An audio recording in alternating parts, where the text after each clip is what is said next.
It's Wednesday, the 12th of October. This is Politics Live.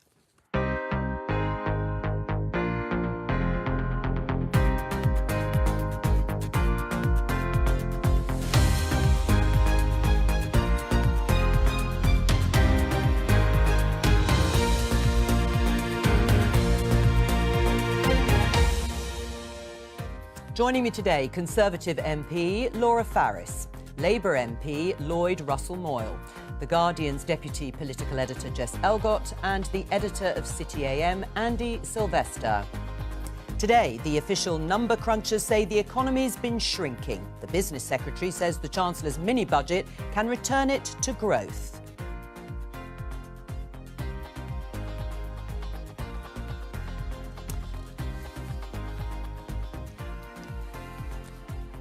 I'm afraid we seem to have a technical problem, and unfortunately we won't be able to bring you what we thought we were going to bring you at the beginning of the programme, but never mind, we will go straight into the discussion and start with what Jacob Rees-Mogg, the Business Secretary, said, that the mini-budget will help return the UK economy to growth. That is despite recent figures literally coming out today saying that the economy contracted by 0.3% in August, according to the Office of National Statistics. So my question to all of you, starting with you, Laura, is Jacob Rees-Mogg right? Will Kwasi Kwarteng's mini-budget at the end of September bring the economy back into growth? Well, what he said is certainly not without substantiation, because it is in the IMF report that came out yesterday that the United Kingdom's going to have the strongest growth of any of the G20 countries for this year. But I accept, I'm going to see your face, Joe, I accept that then what is forecast to follow is a slowdown and much lower growth into 2023.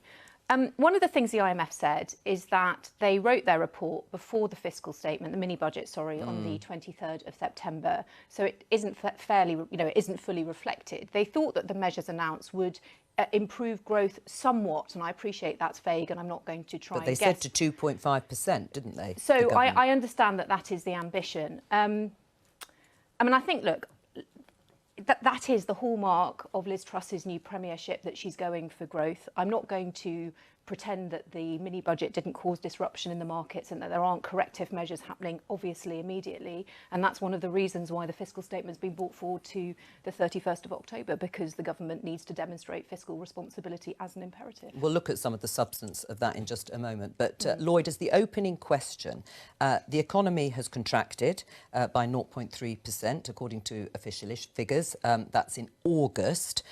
Will the mini-budget that came a month later return the economy to growth? Well, I doubt it.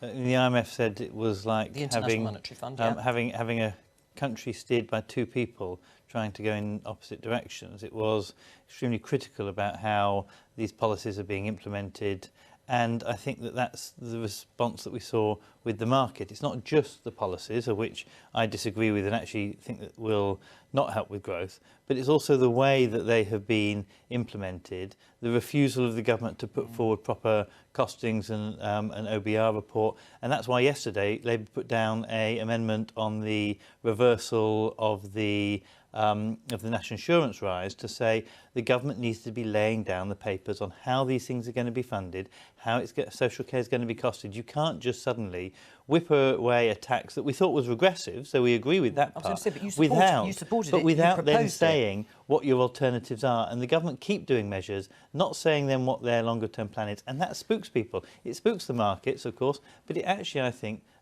spooks the world, because it makes us look like a laughingstock.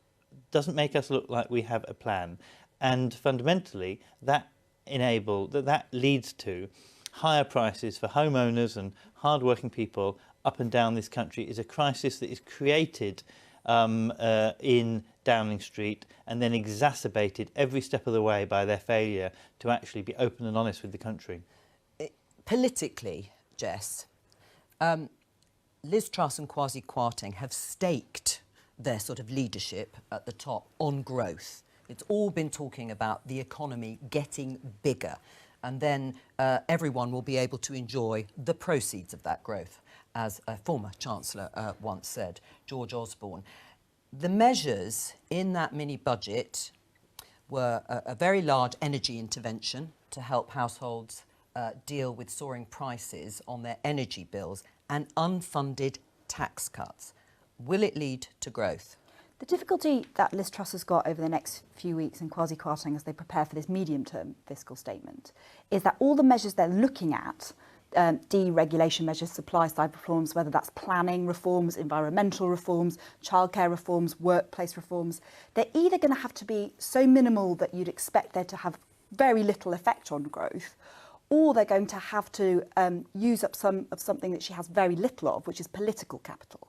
And there are very few MPs who are prepared to see deeply controversial measures like potentially on things like planning, on welfare, as we've seen lots of the debate about how far that should rise. She will face a lot of opposition within her own party to get through the new measures, which are supposed to be the ways of paying for these unfunded tax cuts and ways of driving further growth. Will it lead to growth?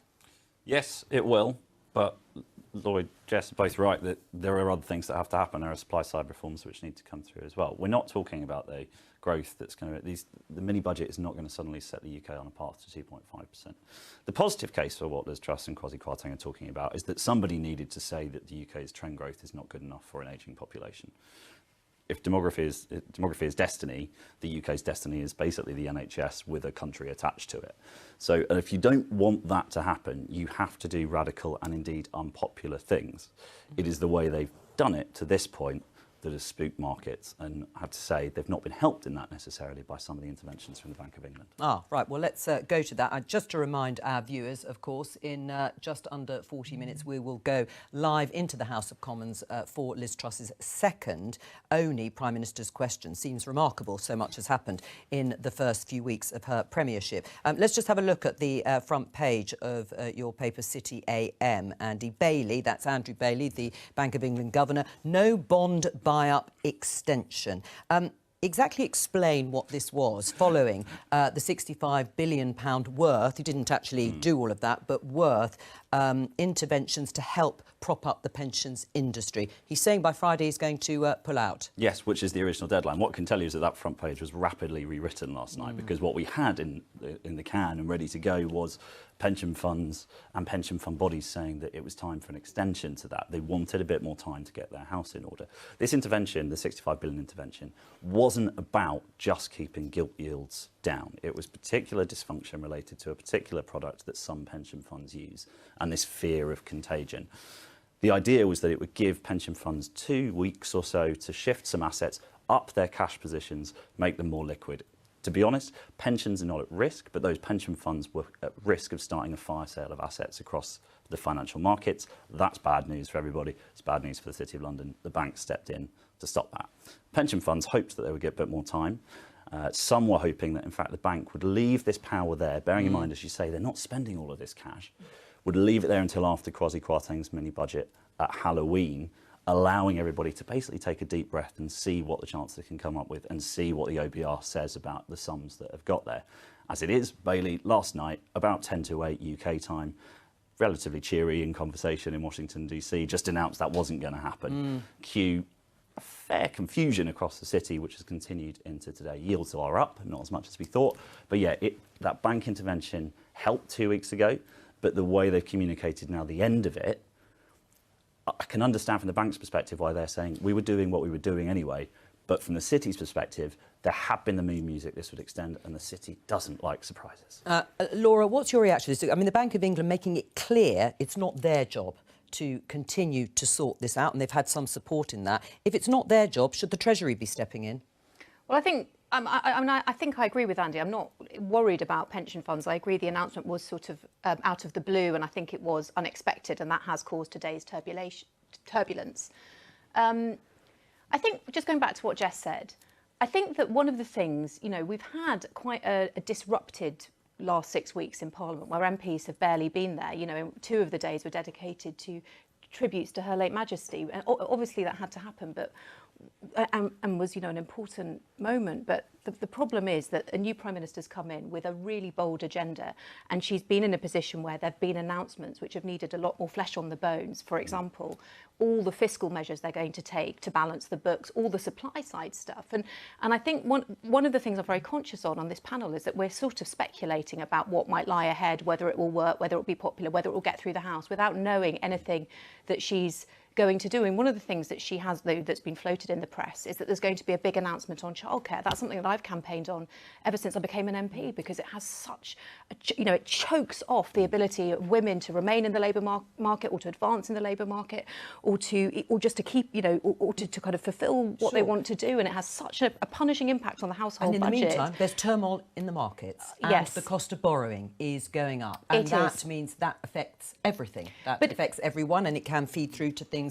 like the cost of mortgages, and for I example. accept that, but the reality, Jo, is that the Bank of England haven't met since the mini budget, and they're not going to meet again until after the full fiscal statement on the 31st of October. Well, so that needs to have a stabilising effect, so that when they do review interest rates, which we would expect to go up anyway because of inflation and where it was, which isn't anything to do with any Prime Minister, that's to do with the war in Russia and pent-up supply issues from COVID. But I think that obviously what the Chancellor will be looking to do is to set the framework so that when interest rates probably do go up I'm expecting them to on the 3rd of November, that's a measured increase that doesn't actually spook the mortgage market. Right, well, OK, well, you say it'll be a measured increase. Will the markets wait until October the 31st to hear what Kwasi Kwarteng is going to say and what he's going to do? I'll just show you, by the way, this Bank of England press office tweet that's just come out to say, as the bank has made clear from the outset, its temporary and targeted purchases of gilts will end on the 14th of October. In case you were in any doubt. So clear, they said it twice. They did. I'm not going to read it twice, though, but well done for spotting that, Andy, in the tweet. Because two economists last night on Newsnight said this. Let's see if we can have a listen. Do you think it can wait to the 31st of October? It's got to come. It's got to come. Yeah. I agree. It has to come sooner. Do you think it has to come sooner, Laura? If both those economists, Ken Rogoff, former chief economist at the IMF, who's now at Harvard, I should say, and Naguère Woods, who is Professor of Global Economic Governance at Oxford University, both say it must, it should, what do you think? Well, I understood the 31st of October to be consistent with the date that the Treasury Select Committee had asked for. That's chaired by Mel Stride, who I think appeared on your show in the last week or so. Now, but do you think the markets will wait? Well, I hadn't seen those economists comment. Look, I know that the Chancellor is in a direct conversation with a lot of the leading, investment firms and so on. So I'm sure he's inclined to be responsive. The fact that he's moved the data tool and brought it forward a month shows that the Chancellor is keen to stabilise the markets and work with them as constructively as possible. I'm probably not positioned to say whether the Treasury Select Committee is right or wrong. No, that's fair enough. But I'm just wondering, as an instinctive response, what about you, Lloyd? Should it be brought forward? Well, I think that if it can be, it should be, or there need to be other measures that reassure the market. And the problem with the whole of this is that a lot of it was avoidable if it had been pre-managed correctly. The mini budget in itself, large amounts in that mini budget were just unnecessary at that moment in time. Yes, there was a need to do some stuff on fuel prices, but like other interventions, it should have been restricted to that, to have calmed that part down. Yeah. And all these other unnecessary things, the £1 billion giveaway on corporation tax, etc., should have come as part of a pre-programmed package that everyone then could have either got behind or criticised or evaluated. And so this is a making in 10 Downing Street, and what they're doing is they're now picking up the broken pieces, but not actually fixing the vase. Will it work? Politically, what would it mean to Liz Truss and Kwasi Kwarteng to have to again bring forward the date of their sort of economic audit? I'd be very surprised if they are able to bring forward that, because as far as I understand the development of these 8 supply-side reforms within departments that they're supposed to be announcing on that date, they're nowhere near ready. There are deep disagreements on what, for example, should be the overhaul of workplace rights. Liz Truss seems to have rejected proposals made by Jacob Rees-Mogg on that. There are lots of people lobbying in all different directions on what should be offered on planning, on investment zones, or on environmental regulation. And I'd be very surprised if they already. I think we've seen some of the reforms that were supposed to be pitch rolled this week pushed into next week. So bringing it forward is all very well, but you have to have a programme that's fully prepared. All right. Well, let's say that doesn't move. What else can the government do to reassure the markets that is both economically viable and politically palatable? Quite a lot of humble pie, a lot of op-eds, a lot of writing for the FT, dare I say it, City AM, the Telegraph, telling markets. Kwasi Kwarteng, I mean, the Chancellor and the Prime Minister saying we get it, we push too far. We want to be bold because we think the UK needs growth. We think that, frankly, real wages need to go up against inflation. We recognise we made an error. We are working through the plan on 31st October. You will like to see this. The issue there, of course, is expectation management. And politically, if he stands up in the Commons, does his fiscal plan, and markets don't like it, then I don't really see the credibility of the Chancellor improving. Well, apart from eating humble pie in the way that Andy has said, Laura, there are some options that have been suggested. So the Institute for Fiscal Studies has suggested that the government would have to spend £60 billion a year less, so spending cuts. Would you support that? And if you do support spending cuts to try and sort of balance the books, reassure the markets, where would it be? No, I think I think the devil is always in the detail on that, Joe. And I can see there are a number of budgets that absolutely need to be ring-fenced, in my view. I'm not going to set out what they are. Well, but we know what they are because defence spending is that there's a pledge to increase it to 3% of GDP. We know that health isn't going to be touched. We know that there's protection for pensions in that triple lock, which will go up by the highest of three things, and it'll be inflation at nearly 10%. And I support that, actually. I support the return of the triple lock. That. Yeah, do you support the uprating of benefits in line with inflation? I do. Right, OK. So where would it be cut? Well, look, I mean, there's, Education. I don't think there's room to cut education budget. So, look, I'm not making the case. I'm not sitting here making the case for cuts. There isn't room to cut any budget because we've had 10 years of cuts and stagnation in government budgets. Well, I don't... And the failure that we've got on that NHS, for example, at the moment is not actually because the NHS is failing. I went to my local A&E the other day. The corridors are full of beds. And it's not because they're not treated in A&E. It's because they can't be moved on into social care or they haven't got housing that's so suitable because the council hasn't been building the housing. Well, so the problem is you cut more in all these other services and you just bung up the whole system. And what the problem is with this government is that they have an ideology that has not worked for 12 years. Now they want to double down and go further on that kind of broken ideology. And what we actually need is a proper growth budget that looks at investing in our public services as much as in our private sector. I'm going to come to what Labour would do, but Laura... Well, I mean, I just make the point of, I think it's being said we don't invest in the NHS. The NHS budget for 22-23 is £181 billion. You can invest all you want in the NHS if you don't sort out social care and the other issues. It is pissing in the wind. Labour support the energy package, which costs £60 billion. They support the cut to the basic rate of income tax, which is £5 billion. They support the national insurance cut, albeit with a qualification, which is £13 billion. The reality is, whoever is the Prime Minister of this country, if they want to pursue those cuts, which both Keir Starmer and Liz Truss do, public savings and public spending will have to be found. Because we'll increase taxes in other areas. So where are those taxes going to be increased? Tell us.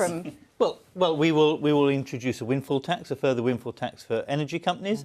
We will restore corporation tax from the cut that the government is wanting to... put it up to, what is it, 25%? Yes, and we will look at other kind of taxes around income that is non-work income. So those taxes that would focus on the richest. And for me, I am pushing very much that the upper earnings limit on national insurance is abolished. I think it's a scandal that people only earning over £50,000 pay less national insurance than people under in terms of percentage. That would have raised more than the whole NI fiasco that we've gone through. Lloyd is being clear. So all of those things taxes must go up. Taxes must go up. And actually, I do. So how would you balance it? You don't want to do the spending cuts, but what would you do? Let me just say this. I do respect Lloyd actually for saying that because I think one of the things that's quite. I've made some concessions I think around the effect of the mini budget, but I do think one of the things that that perhaps Labour hasn't, as on the whole, been honest enough. And I understand the opposition party must always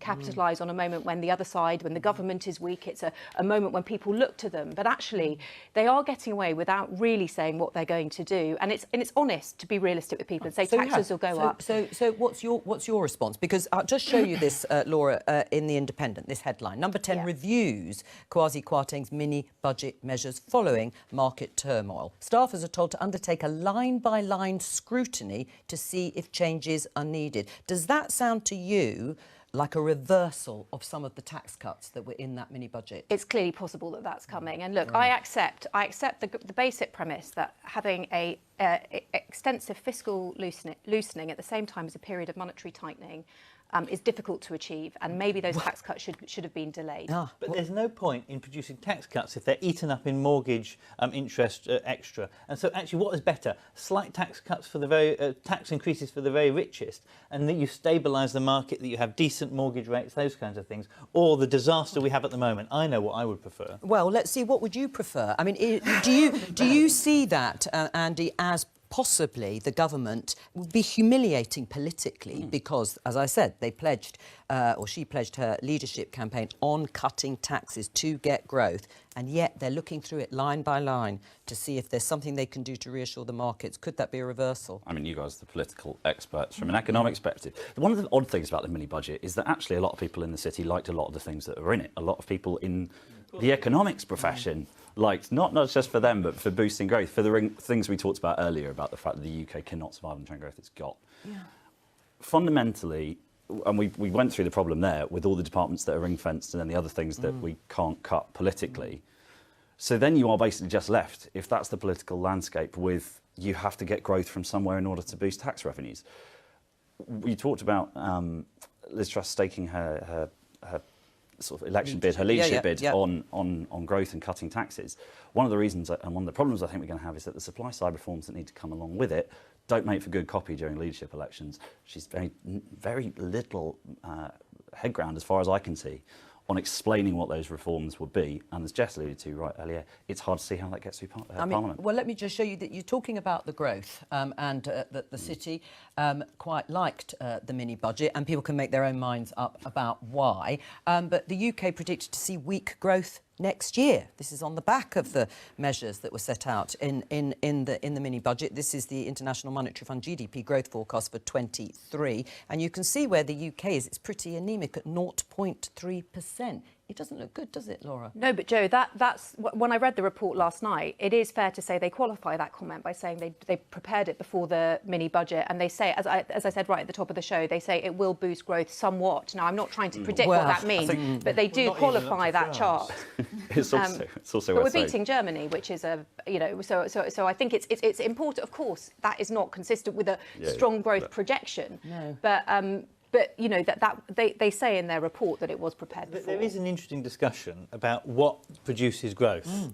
Now, my view is that having weaker environmental rules, weaker labour rights, doesn't increase growth. It increases poor pay, poor kind of work that actually might help in a very short period, but it doesn't actually produce a decent economic base for this country. So there is a discussion on what kind of growth you want, how long-term it needs to be, and also how you do it. And my view is you do it by supporting small and medium-sized businesses. And you do that by a reform of business rates, for example, that punishes the smallest businesses that we have at the moment. You allow them to flourish. And actually, the government's focus on large industry is actually, and large big businesses and big bonuses is the wrong focus. It is totally the wrong medicine. The reality is, isn't it, that growth and how you achieve it is always about choices and about political choices. And there are plenty of things that technically would produce growth that you can't see the government embracing. Rejoining the EU single market would probably produce growth. Allowing massive relaxation of immigration rules and allowing lots more people into the country. Well, they are looking at some relaxation. And they are looking at some of it. Huge planning reform, essentially allowing people to build anywhere and anything on the green belt. But all of these things are political choices that are unlikely to be made. And isn't that the point, Laura? I mean, would you agree to that, to lifting perhaps some of the restrictions on immigration? Would you agree to some extent, free-for-all on planning, which many Tory MPs are against? We saw the legislation under Boris Johnson be dropped, that would lead to growth. In the end, MPs, maybe not you specifically, aren't going to let the government do these things. Well, I think that's probably right, actually, on some of that. But I would say I don't know what the government is intending to do. So again, but do I think that the MPs will tolerate environmental protection being torn up? No, but the message that we've had very clearly from Number 10 is that is not going to happen. So I feel like I'm sort of arguing in a bit of a circular way. Except we're about to talk about fracking, but anyway, I put that slightly separately, but I'm talking about the protection of nature and the destruction of the green belt, which I think is where we're looking at planning. But on the other thing, I mean, I think actually one of the points where the Prime Minister would agree with Lloyd is the point about supporting SMEs. And I think what she has in mind with the investment zones, which are actually really the key plank of her growth strategy, is that will give new SMEs, small and medium-sized businesses, the opportunity to set up in these very sort of low restriction areas where they can sort of set up, employ people and thrive. And the plan is to get more businesses, more income into the exchequer and higher, better wages for people, not lower, worse. There's very little evidence that I've seen that some of these investment zones particularly help that overall. They do shift businesses that would have been somewhere else into another place. And that can be good. That can be good for balancing the economy on a regional basis. Part of the levelling up agenda, which is language. Unless your investment zones is going to be like the north versus the south, which would be a great shame. I don't think it is, but there definitely is a focus in places like the Midlands, the North East. I've seen, I've read it was at the back of Kwasi's statement that was circulated to MPs on the day of the mini budget, and it was clear that they were looking at areas that were part of the levelling up agenda. For example, some of these investment zones, the proposal is that they'll be business rate free and there won't be any business rate. And that's what you were just calling for. No, I want a business rate reform across the whole of the UK. The problem is, if you just mean that in some of those investment zones, say in northern areas or poorer areas, you don't have business rates, then those councils in those areas become even more impoverished than they are because they have a lower tax take anyway than some of the London councils. You exacerbate the inequalities and the problems. You don't actually help them. Let's just have a look at this headline in The Guardian. It's today's story. The argument and the debate that we have had on this programme, rehearsed many times, is about a windfall tax on oil and gas producers to pay, to some extent, for the bailout by the government. Power giants to face windfall tax after all, as Liz Truss delivers U-turn because she has resisted a further windfall tax. Prime Minister accused of another screeching U-turn, having previously rejected calls to impose levy. Now, the Business Secretary says this is not a U-turn, Jess. It's kind of a U-turn because now there is now going to be this extra restriction on what energy generators can gain, and I think Liz Truss throughout the course of her leadership election was very disparaging about windfall tax. I mean, it's always worth remembering we actually got a windfall tax already. Rishi Sunak imposed one earlier this year in spring, and Liz Truss hasn't revoked that. So we do have one already. But this is going further on that, and I think it's something that she's been very publicly against, and this is a way of reframing it. I mean, Andy, at least she has gone back on her claims, Liz Truss, to not want to intervene or interfere in the energy market. And this announcement from last night does actually do exactly that. It's a little bit of a sort of redux of Boris Johnson cakeism, I think. And the government, I think, is stuck between two stools on energy policy. One, it knows we need to generate more significantly to stop being reliant on foreign powers, which will, in time, bring down prices. At the same time, they're also desperate that they don't see prices going up for consumers over the winter and for businesses going forward into next year, where energy prices are still going to be high. And I think, as a result, there is no coherent policy. You're talking about fracking, and I don't know whether you want to jump in and move this on, but before I do, but we've got these kind of this sort of lily-liveredness on some projects. You've got this refusal to allow potentially solar panels to be built on agricultural land at the same time as we're running around the world trying to get anybody to put some cash into our larger energy projects. So it's sort of there's no coherent direction to this energy policy, and the result is confusion. And another windfall tax on particularly green energy providers will just be another argument against investment into the UK. Before we move on to fracking, which we will in more detail, can I just ask you 2 points, Laura? Would you be in favour of the Chancellor saying that he's going to delay the cut in the basic rate of income tax to 2024 as a way of reassuring the markets? And would you be open to significantly higher levels of immigration to help growth? So I'm not going to be specific about any tax, but I do think that some of the tax rises should be extended. I do think that. And I am receptive to more, to greater immigration. Right, and that would also, on the tax side, I suppose, include staggering a rise in corporation tax. So I'm not going to, it's just not appropriate for me to say which, but it would have to look at the kind of values of that. But yes, I do think that it should be delayed. Let's have a look at this story. It's my colleague Ione Wells, BBC political correspondent, who says some Tory MPs in talks with Labour to block fracking plans. This is a breach of the 2019 Conservative manifesto. Liz Truss said she is going to lift the ban on fracking, but only go ahead if it has local people's consent. Are you in talks with Labour about stopping the plans for fracking, Laura? Well, no, I'm not, and it's not something that's going to happen in my constituency, but I understand that there are environmental concerns about it, and I understand also that it won't happen, as you just said, without local consent. And I don't think it's unreasonable when we are looking with a greater urgency than we ever had before energy resilience and our own supply, that we should at least explore whether or not there is more potential in shale gas. But I know that the communities who it does affect feel very passionately against it.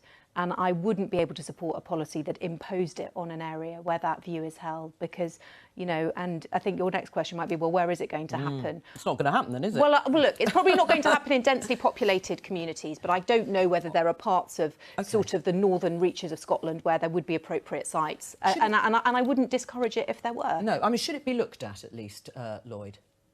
Should we look at working with Tories to stop it? No, Or should it be looked at the fracking idea of fracking, lifting the lid if people consent to it? Well, our view has always been that we are against fracking unless the safety concerns, the environmental concerns and all the other concerns. I think we had 6 things that we laid out, and we've laid them out since Ed Miliband was leader of the Labour Party, of things that we've said would be the only conditions that we'd ever be able to start thinking about fracking. None of those 6 have ever been met, and that's before you get into local... But you haven't been in government and they haven't been meaningfully explored either, so I don't think we're necessarily a million miles apart on that point. Those tests, the British Geological Society has issued statements around fracking, etc. But in terms of local people, I asked this question, and so did so many Tories. I mean, my colleague Mark Menzies asked the same question. How will the local be tested? And the problem is, this is either a meaningless pledge that means no fracking will ever be built because almost all very local communities, even in the Highlands and Islands, the people who live next door, you know, in the very, are always going to kind of be against it. Or are we going to have a kind of consultation in a wide area that is so wide that it's meaningless in terms of local consultation? And one or the other is the case. It's either a lie of the government that we're going to have fracking, or we're not really going to have proper local... Should MPs get a vote on it? Yes, I was quite surprised when I heard on the Today... That was the first knowledge I had that we didn't have a vote on it, actually. I mean, actually, one of the things that Jacob Rees-Mogg said this morning is that MPs have other ways of making their views felt, and that's true. So I think, in effect, there will be. But I didn't know that, though. I didn't realise... Would you like a vote on it? Well, I think it would need to have parliamentary consent. But we know all of those things that Jacob Rees-Mogg has mentioned are non-binding and don't really matter. What matters is a binding vote, and we won't get a binding vote because the government know that they might lose that, and people will point out, quite rightly, has already been pointed out, that actually there are other measures that would probably do more in the long term to reform our energy market, and the government's failed on those. Another fight that Liz Truss and the government could have on their hands. Yes, and even if you don't have Tory MPs in talks with Labour to block it, you know, in a way that's binding, what Labour can do is have an opposition day debate on fracking, and then use that as a publicity against Tory MPs they hope to win seats against if their MP doesn't directly vote against fracking, and that's a sort of tried and tested political way of making that point. I think the other point about fracking, which makes the debate almost kind of pointless is, as Robert Goodwill said at Tory conference, the chair of the DEFRA committee, is that if you've got the polls leading so far for Labour,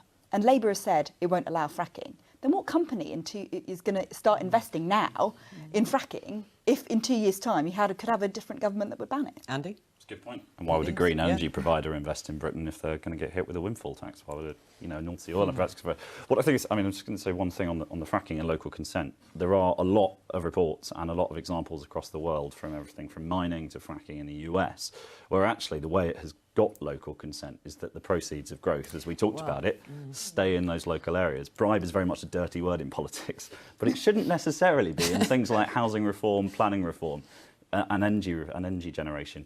If you build it in a certain place where there are external negatives, then you have to make sure there are more positives going to that area. It's an idea. I'm not putting it out there. It's not a policy, but it's an idea. But would that work? Because that's what Jacob Rees-Mogg has said, is that drilling firms would pay residents for the inconvenience. I doubt that most people in Britain would want that risk. And the question is very often misput to people. It's like, do you want this or nothing? But the choice is not that. Should that investment be put into solar? Should that be put into wind? Should local communities get a proportion of those proceeds? Now, those questions, if you then put that as an open book to communities, I don't know any community that would say, no, we want our investment in fracking and not in wind, thank you very much. I think what we need is a proper energy policy in this country, proper hydrogen, green generation and hydrogen storage and hydrogen generation.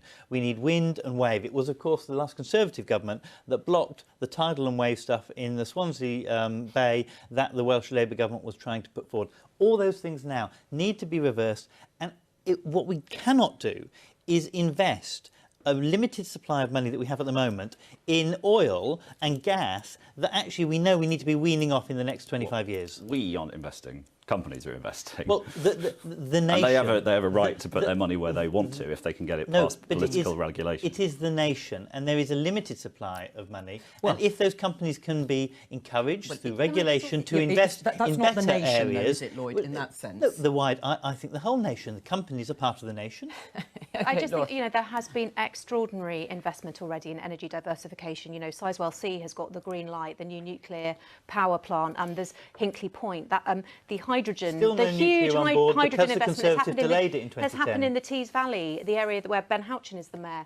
There's, I've spoken to my colleagues who represent those seats extensively about the jobs that's created, the investment in green energy there. So fracking is just one small part of actually a much more comprehensive effort to diversify our energy supply. I'm going to pause right now and welcome viewers from BBC News Channel. This is Politics Live on Wednesday, only the second time that Liz Truss has faced Keir Starmer across the dispatch box for Prime Minister's questions. We'll be bringing that to you live and uninterrupted in about 7 or 8 minutes' time. I am here with my Tory MP Laura Farris, Labour MP Lloyd Russell-Moyle, Jess Elgot from The Guardian and Andy Silvester from City AM.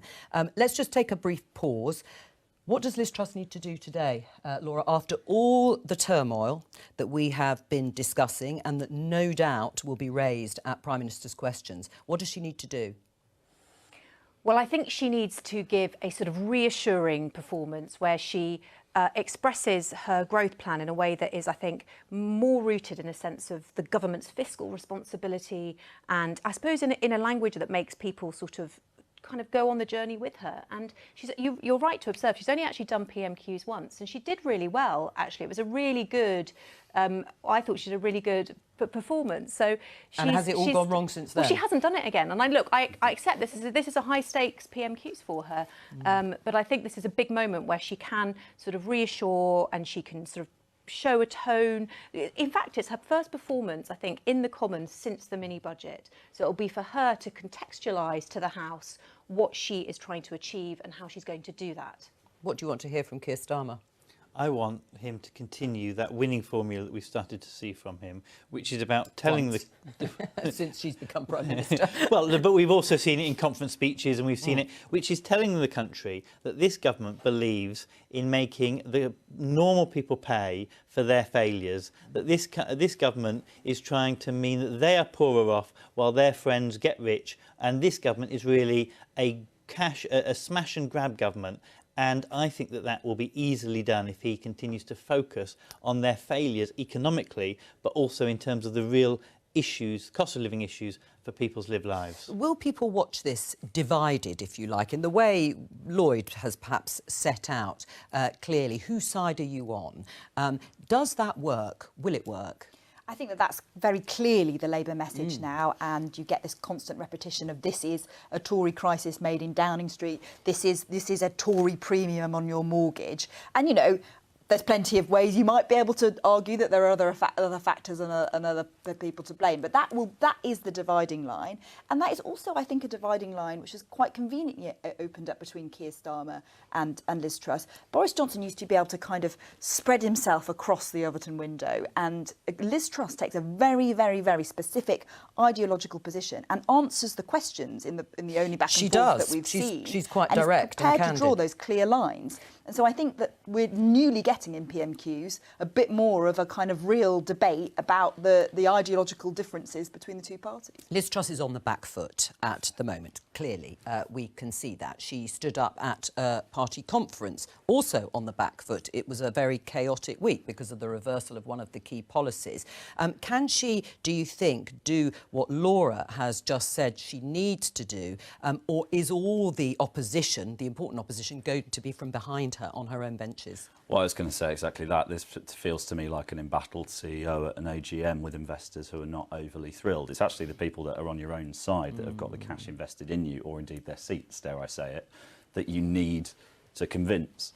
I think Liz Truss, I think all this speculation that she's, you know, being booted out by the end of the year is nonsense. But there's no question that her breathing space is limited to, I think, the next month or so to really bring the party with her on this journey. It all leads up to that fiscal plan. I think if she can just hold her own, she's quite combative. She genuinely believes what she's doing is right, which, to be fair, is what people across the country have been saying for years they wanted from the politicians until they got it. So we'll see what happens on the backbenches today. But as you know, PMQs is one thing, it's the tea rooms afterwards where the verdict is decided. Well, we may hear more from those later on today. Lloyd, one of the other things is, as we've been discussing, is that you could inherit this situation if you win the next general election. You have talked about tax rises because there will be tough choices to make, won't there? There will be tough choices to make, and Labour, of course, will lay out its full spending plans, as we always do, balancing the budgets in day-to-day spending, long-term investment and but you could have still around £100 billion worth of borrowing. It is extremely worrying, and that's why we need to prevent the government doing a smash-and-grab operation, which they are at the moment, where they're allowing, even with the energy company buyout, where they've managed to reduce the bills, they've done it in a way that allows energy companies to go laughing to the bank, and it allows the taxpayer in future generations to have to pay. Except you do support, of course, the energy intervention. No, we support an energy intervention that reduces prices, but you do that in a number of ways that doesn't cost future generations and the taxpayer billions and billions of pounds. You will have talked to Conservative MPs over the last few weeks, one way or another. Laura, are they mutinous? No, I don't think they are, and I do think that the press sort of try to work that up, but I think they're looking for reassurance, and I think there's definitely a, you know, they of course they want to sort of support the Prime Minister, but I think the absence of our presence in Parliament has been unhelpful. I think the press have definitely sort of fed into a sense that the party's at war. I don't think that's true. I had a former minister come to me as soon as Liz Truss had been elected, saying within 6 months we're going to be challenging her unless she turns this around, and that was the first week. I mean, I don't think you can say that the party's in harmony. Well, I'm obviously not speaking to the right minister, but former minister, I think it was. Right. Well, look.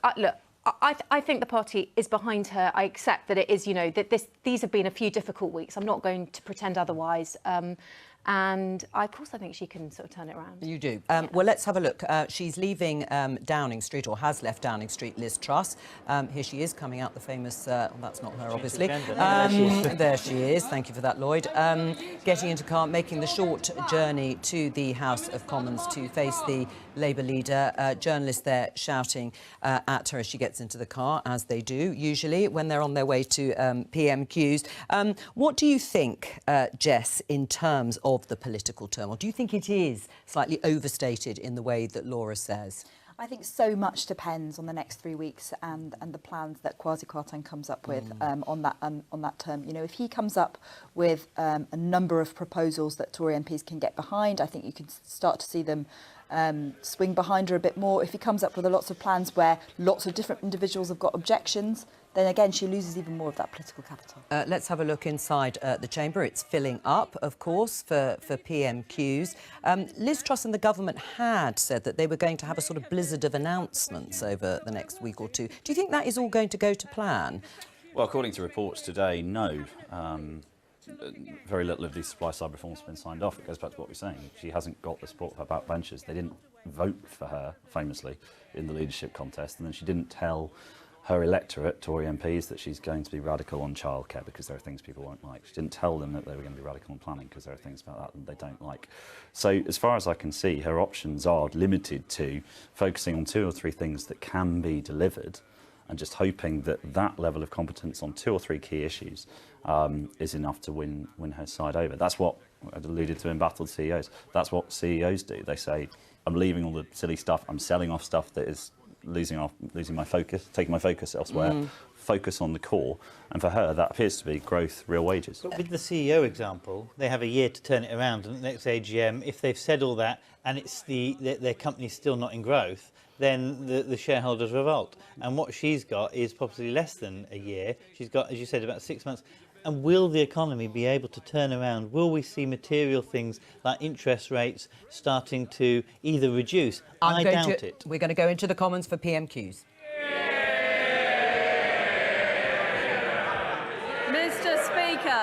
Mr. Speaker, this Saturday marks the first anniversary of the senseless murder of our friend Sir David Amess. David was a superb parliamentarian who brought colleagues across this House together on a huge range of issues. He represented the best of Parliament as a devoted champion of his constituency. Our thoughts are with his wife Julia and his 5 children, as well as the people of Southend, which now stands tall as a city in testament to David's tireless work. Mr. Speaker, this morning I had meetings with ministerial colleagues and others, and in addition to my duties in this House, I shall have further such meetings later today. I knew Sir David, and I share the Prime Minister's sentiments completely. Spooking the markets and increasing the cost of borrowing, increasing the cost of mortgages was almost certainly an act of gross incompetence rather than malevolence. But going back on the commitment to end no-fault evictions is an act of extreme callousness. Can the Prime Minister reassure the 11 million private renters in this country that she will carry out the commitment to get rid of no-fault evictions? I can. Julian Sturdy.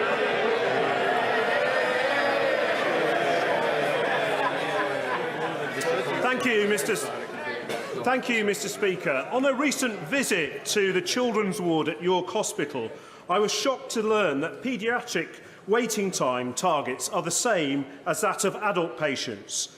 So, as we know, any delay to treatment for young patients can have a damaging effect on development and their future prospects. So, can I ask the Prime Minister to look at this as a matter of urgency? Well, I'm very, very sorry to hear about the situation for young people at York Hospital, and I'm pleased to say that this is an issue that my right honourable friend, the Health Secretary, is focused on in her plan for patients. We are making sure that people can access treatment as soon as possible. We're delivering record staffing numbers and putting in place record levels of funding. Comes the Leader of the Opposition, Keir Starmer. Thank you, Mr. Speaker. Can I join with the Prime Minister in her comments about Sir David? She spoke for the whole House when she made those comments, and I know how deeply his loss was felt on the opposite benches, and we extend our best wishes across at this important time. Mr. Speaker, I also want to send my heartfelt condolences to the families of all those who tragically lost their lives in Chrysler last week. Donegal is a special place to me and my family and across this House. The people there are in all of our thoughts. Mr Speaker, this morning, the Business Secretary toured the TV studios arguing that the turmoil in the markets has nothing to do with her budget. Does the Prime Minister agree with him? Well, Mr. Speaker, what we have done is we have taken decisive action. We have taken decisive action to make sure that people are not facing energy bills of £6,000 for 2 years. And I think we remember the opposition is only talking about 6 months. We've also taken decisive action to make sure that we are not facing the highest taxes for 70 years in the face of a global economic slowdown. And what we're making sure is that we protect our economy at this very difficult time internationally. And as a result of our action, Mr. Speaker, and this has been independently corroborated, we will see higher growth and lower inflation. Mr Speaker, avoiding the question, ducking responsibility, lost in denial. No wonder investors have no confidence in her government. And this is why it matters. A few weeks ago, Zach and Rebecca from Wolverhampton were all set to buy their first home.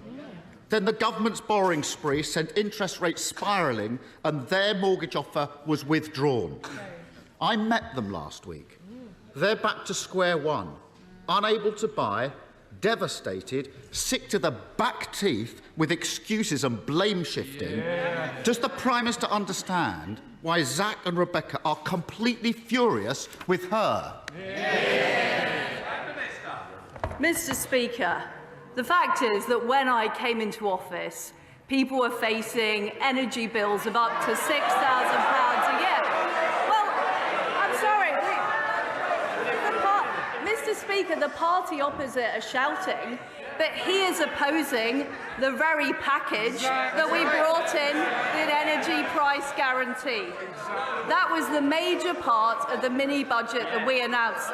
And Mr. Speaker, he has refused to confirm whether or not he backs our energy price guarantee for 2 years, which protects families not just this winter, but next winter.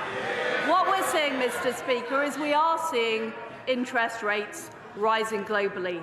They are rising globally in the face of Putin's appalling war in Ukraine. And what we are doing is helping people with lower stamp duty, helping people with their energy costs, reducing inflation with our energy package, and keeping taxes low. And I noticed that the honourable gentleman had a Damascus conversion last night when he backed our cut to national insurance.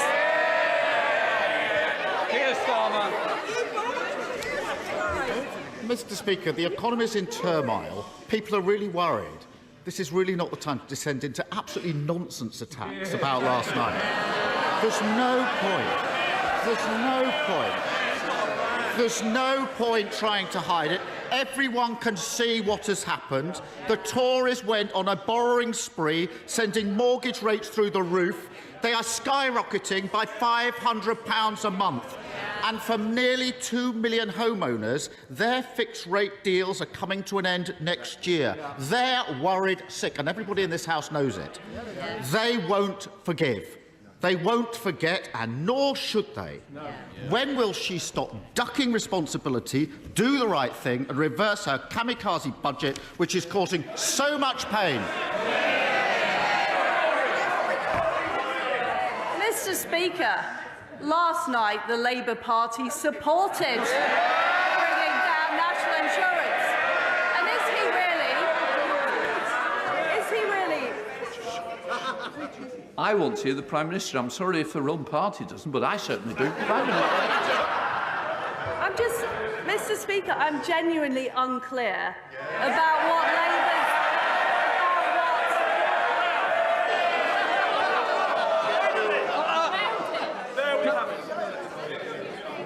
I think we don't want an early bath at this stage. Rugby World Cup's coming. Don't start it too soon. Just let's hear the questions and certainly the answers, Prime Minister. Mr. Speaker, I'm genuinely unclear as to what the the Labour Party's policy is on our energy price guarantee. It was the biggest part. It was the biggest part of our mini-budget. Are the opposition saying they want to reverse it and they want to see people facing energy bills of £6,000? Is that what he's saying? Here's Starmer. Mr. Speaker, the Prime Minister knows very well that on this side we voted against the national insurance in the first place. She voted for it. So who's doing the U-turn?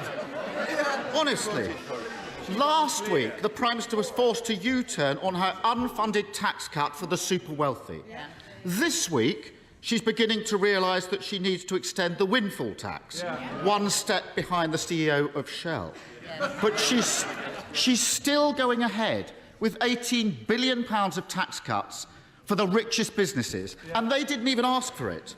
She's still gift-wrapped a stamp duty cut for landlords, just as renters feel the pinch. And she's still holding out tax cuts for those who live off stocks and shares. Why does she expect working people to pick up the bill for her unfunded tax cuts for those at the top? I notice that the Leader of the Opposition is still not saying whether or not he supports our energy price guarantee. This is very relevant, Mr. Speaker, because it is the biggest part. It is the biggest part of our mini-budget. It's the biggest part of the mini-budget. The fact is that all the opposition have said is that people should be supported for 6 months. Does he think that in March pensioners should be facing very high energy bills? Because that's what will happen if he doesn't support our energy price guarantee. Here's Starmer. Mr. Speaker, not even attempting to answer the questions now. I gently remind her that the idea of freezing energy bills was a Labour idea, which she then took on. During her leadership contest, the Prime Minister said, and I quote her exactly, "I'm very clear. I'm not planning public spending reductions." Is she going to stick to that? Absolutely. Absolutely. What we are... Look, Mr. Speaker, we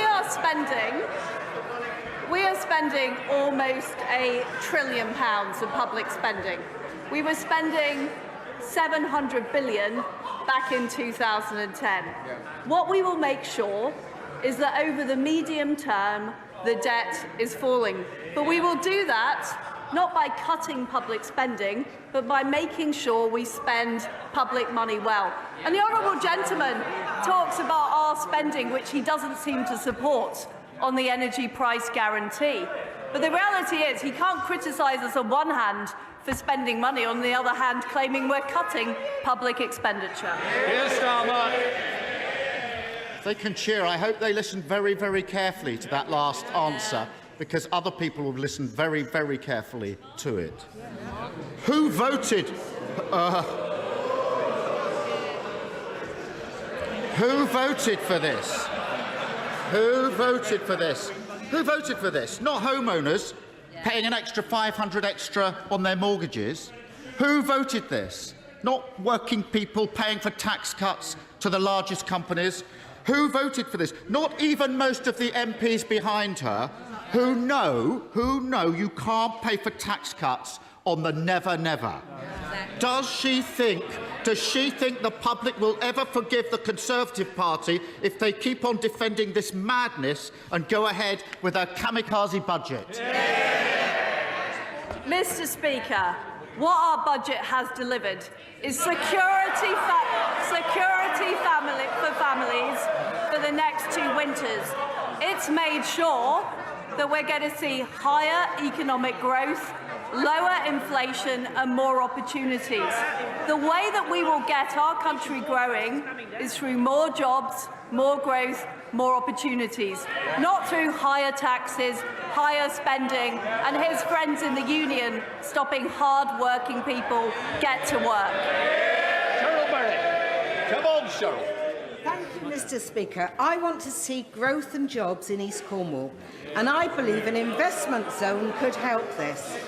Would the Prime Minister back the honourable member for North Cornwall and myself, who are supporting a zone for Liskeard and Bodmin area?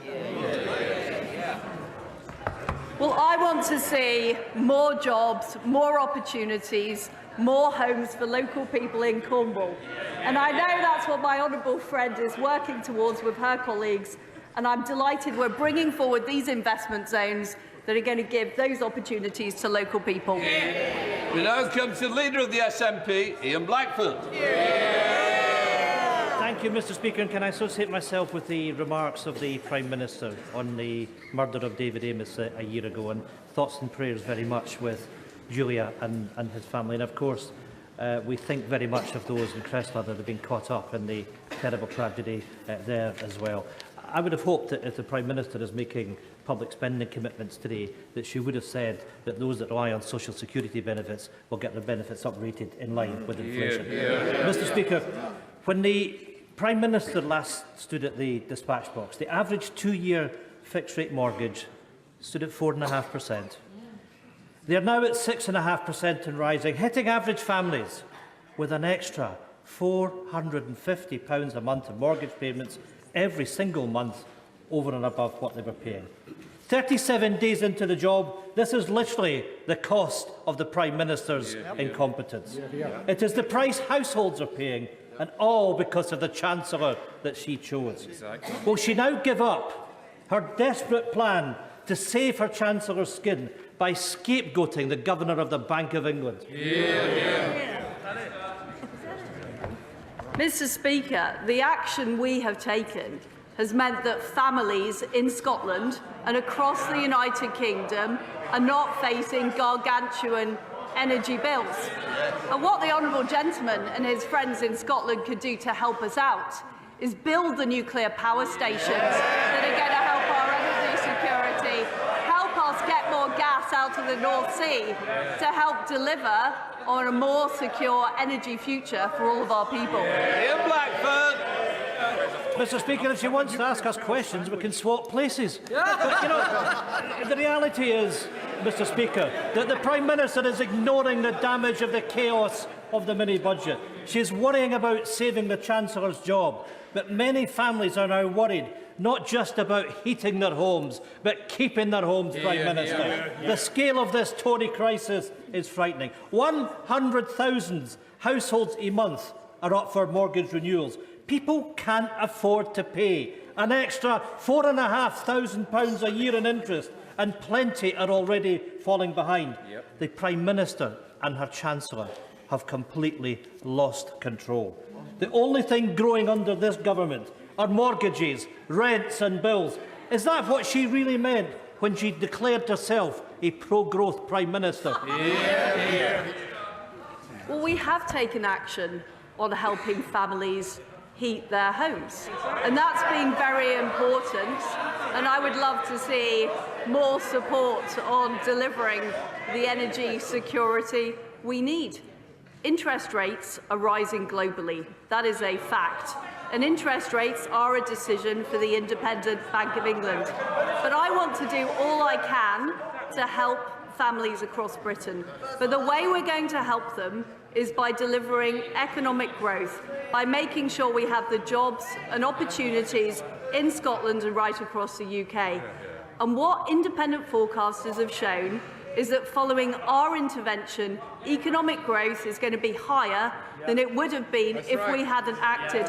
And that is vitally important for the jobs, the opportunities and the livelihoods, and helping make sure people are able to put food on the table. Thank you, Mr Speaker. The Way navigation winds through the heart of Guildford and is a much treasured part of our local environment. I welcome the announcement by the DEFRA Secretary last week that the Environment Agency will be able to increase fines on water companies for serious breaches of the rules to up to £250 million per breach. Will my right honourable friend confirm that no MP voted to discharge sewage into our waterways and that it is beneath the opposition parties and their activists to keep repeating this outright lie? Well, my honourable friend is absolutely right about our support for cleaner water.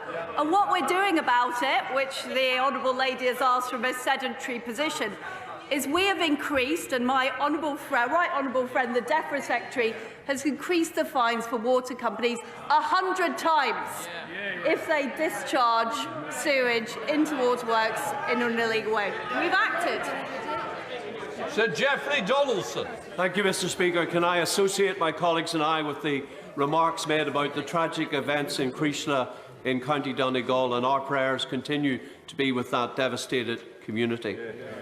Does the Prime Minister agree with me in welcoming the renewed negotiations with the European Union about the Northern Ireland Protocol, that the outcome of those negotiations must reflect the objectives outlined by the Government in the Northern Ireland Protocol Bill, and that this is the key to unlocking the door to political stability in Northern Ireland? Well, I very much agree with the honourable gentleman. We need to deliver for the people of Northern Ireland. That means making sure that we have free-flowing trade east-west as well as north-south.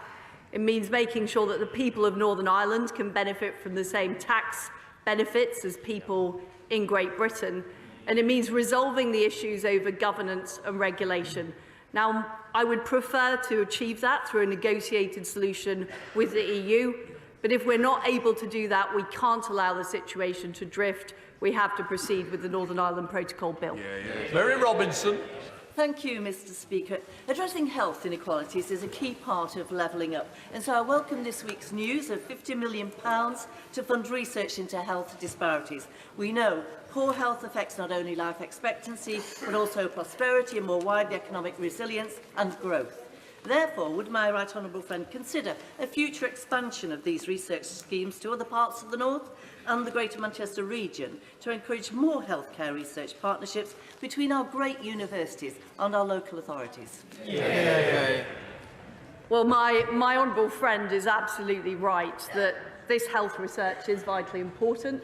I know that my right honourable friend, the Health Secretary, is looking at whether and where the scheme can be expanded, and we will be doing further commissioning rounds to look at that issue. John McNally. Thank you, Mr. Speaker. Prime Minister, you have had a holiday check, I think, in Birmingham, where you're preaching to the choir, although the few MPs appear to be singing from a different song sheet. Prime Minister, your government is now outrageously flirting with disaster, financially and socially. We've just heard the increase in mortgage repayments will dwarf the rise in heating bills. How will you cope with the resultant increase in homelessness? I'm responsible as you, but I'm sure the Prime Minister will take that on board.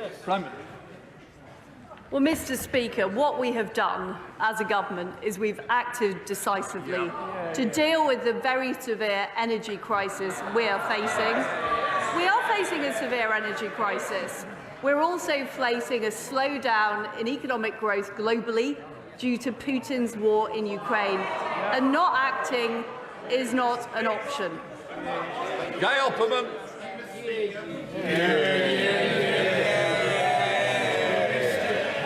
Prime Minister, the energy price guarantee is a key part of the growth plan, but too few businesses and households know about it, even if the Labour Party don't support it. Can I urge you to have a nationwide mail-out campaign to communicate what the government is doing to assess people on reduction of energy, and more particularly have a reduction of energy campaign by the public service so that we don't go down the route of spending too much on consumption, we reduce the supply. Well, my right honourable friend is absolutely right, and I know the Energy Secretary is working on a plan to help companies and individuals use energy more efficiently. We're also working on this across government. I was delighted to speak to my friend yesterday, and I hope we'll be able to start this going in number 10 straight away. In Labour. Thank you, Mr. Speaker. During the lockdown, we clapped them, and then we laid wreaths for healthcare staff who had died on the front line. And how quickly our nurses have gone from the country's heroes to this government's villains. offered a derisory 72 pence a week pay rise and then painted as militants for daring having the audacity for balloting for industrial action for the first time in a century. Prime Minister, claps don't pay the bills, and neither does 72 pence pay rise. Nurses are leaving the NHS and the droves feeling abandoned by this government. Surely even the Prime Minister agrees that the government has its priorities wrong when unshackling the bonuses of the bankers and at the same time offering derisory pay rises to our treasured NHS staff. Well, first of all, can I say what a brilliant job our fantastic nurses do across the country. And the figures he's quoting are simply wrong.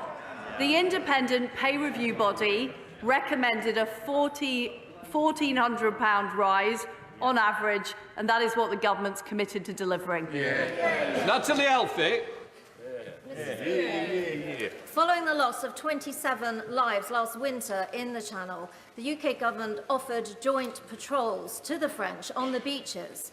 Could my right honourable friend, the Prime Minister, confirm that she renewed this offer to President Macron when they met, and further, that there'll be no new money, no fresh agreement with the French, unless they agree to joint beach patrols and a joint security crossing across the Channel to bring an end to the small boats crisis for good? Well, the Home Secretary is committed to dealing with this very, very difficult issue of the small boats in the Channel. We do need to sort it out. We're committed to legislating, and we're also committed to getting an agreement with the French government. I did discuss it with President Macron last week, and the Home Secretary is following up. Owen Thompson. Thank you, Mr. Speaker. Now, Mr. Speaker, this Friday, Christine Graham MSP and I are hosting a community drop-in event on the cost of living crisis in Gorebridge. This will be a chance for local residents to come and meet with a range of partners to get advice and guidance on what they can do to help survive the current crisis. Could I extend an invite to the Prime Minister to come to this event on Friday so that my constituents could ask her directly what real-life experience means to address the cost rises that they are facing, and so that she can apologise to them for the disastrous decisions her government are making?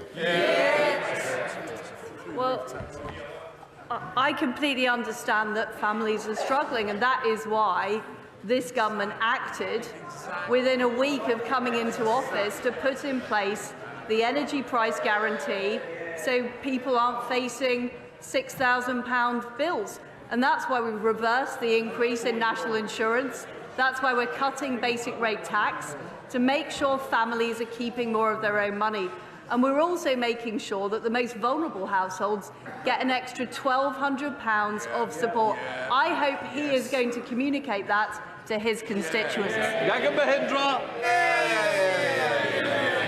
Thank you, Mr. Speaker. Can I first thank the Prime Minister for her warm words on Sir David Amess, who is sorely missed in this place. Small and medium-sized enterprises are the lifeblood of our economy, and I warmly welcome the expansion of the small business threshold. Does my right honourable friend agree that only the Conservative Party is on the side of enterprise and their determination to unleash the full potential of our great country? Well, we understand in the Conservative Party who pays our wages. And it's the people who get up every day and go to work. It's the businesses who set up. Those are the people driving our economy, and we will be unashamedly pro-growth, pro-business and pro-opportunity. Rosie Cooper. Thank you, Mr. Speaker. My constituents were absolutely delighted that the fracking application in West Lancashire was withdrawn after a moratorium was declared. Since then, we've not seen any new scientific evidence that indicates fracking would now be safe. So, despite this, the government have decided to reverse that moratorium, committing to grant fracking licences only in areas that have local consent. So I would be grateful if the Prime Minister would reassure West Lancashire residents, my constituents, and please explain in detail how she will honour her statement that fracking licences none of them will be forced on communities that don't want it. Well, first of all, can I offer my best wishes to the Honourable Lady on her appointment as the chair of the Merseycare NHS Trust. I can absolutely assure her and colleagues around the House that fracking will only go ahead in areas where there is local community support. Anthony Brown. Thank you, Mr. Speaker. 2 weeks ago, a bomb in Afghanistan killed 35 girls and young women. They were Hazaras from the country's second largest ethnic minority who are being massacred under the Taliban. Today, outside Parliament, Hazaras from across the UK, including from my constituency, are gathering, calling for international support to stop the slaughter. And we're joined here today by representatives of the Hazara Council of Great Britain. Will my right honourable friend, the Prime Minister, support the Hazaras in trying to stop the killings and arrange for her ministers to meet their representatives? Well, it is extremely concerning what is taking place in Afghanistan, and I'm afraid the reversal of women's rights and women's opportunities. And one of the things we have done is make sure we're restoring the aid budget for women and girls. And I'm sure my friend, the Right Honourable friend, the Foreign Secretary, will be very happy to meet the group and discuss further. Daisy Cooper. Thank you, Mr. Speaker.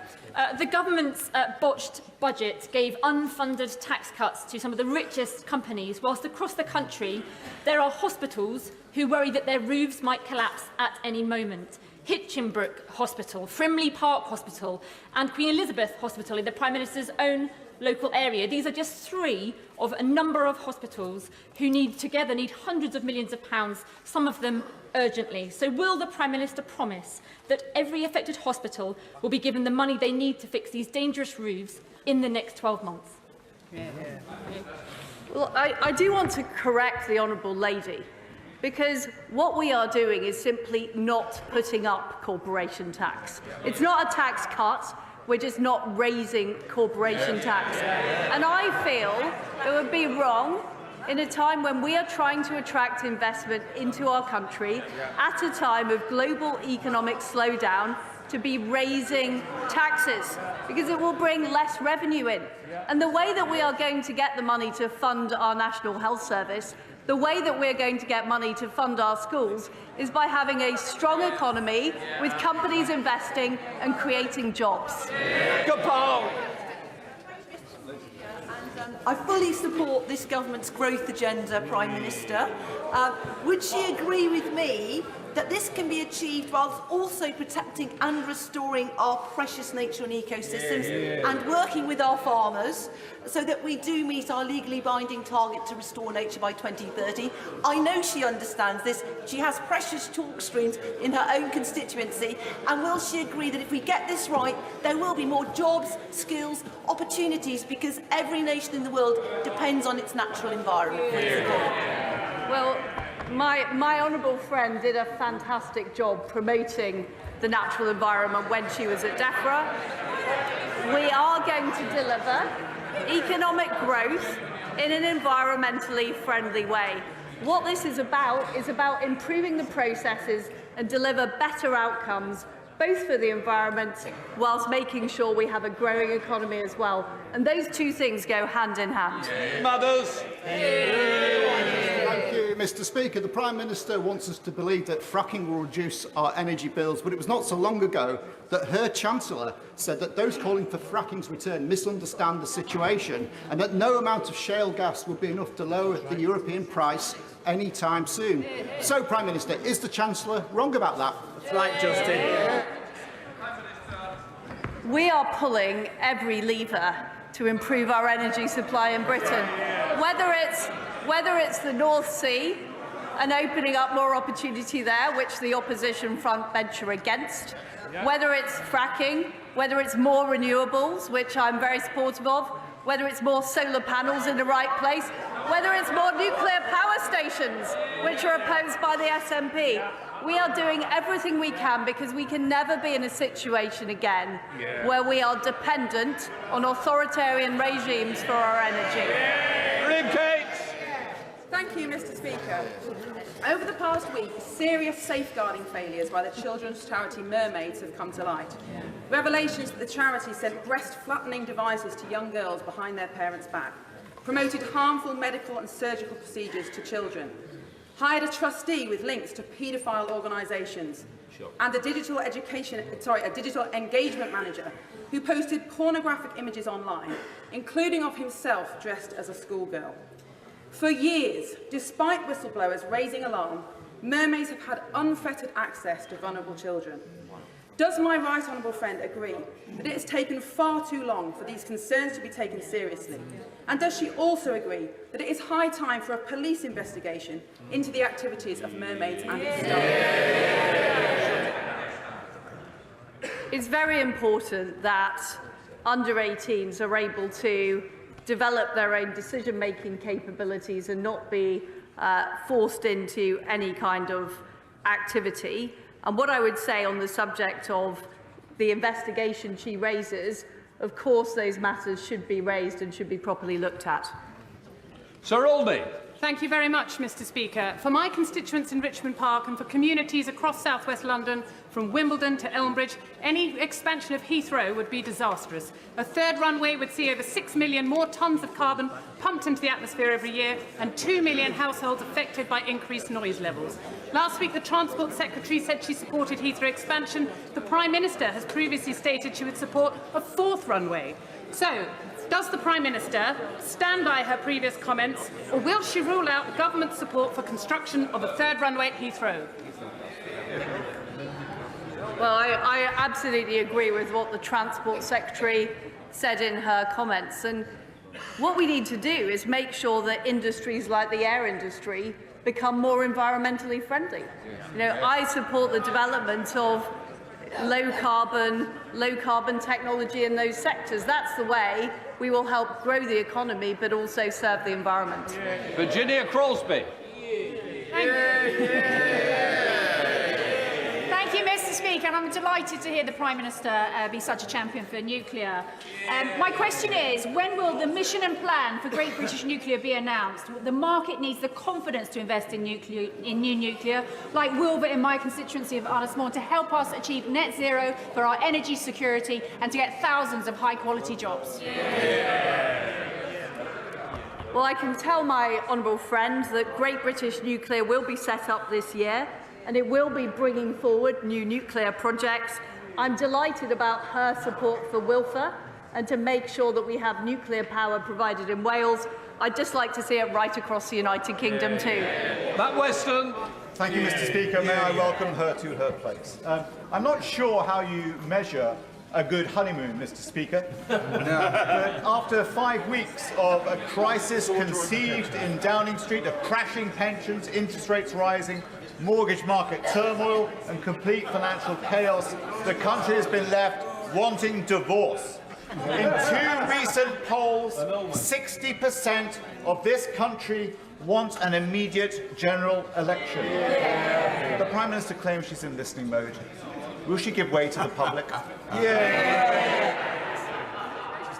Mr Speaker, I think the last thing we need is a general election.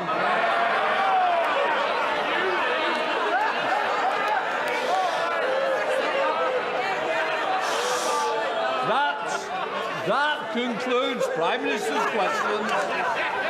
Let the people leave. That brings us to the end of the second only Prime Minister's questions for Prime Minister Liz Truss. It was always going to be a difficult session for her, probably because of complaints from her own side. They weren't as interventionist as you might have expected. She ended, actually, Liz Truss, saying that the last thing people need is a general election, in response to a question saying the public would like one. Amidst the economic and market turmoil, let me introduce our guests. Edward Argar for the Government in the Cabinet Office, Paymaster General. We have for Labour, Pat McFadden, Shadow Chief Secretary to the Treasury, and Vicky Young, the BBC's Deputy Political Editor.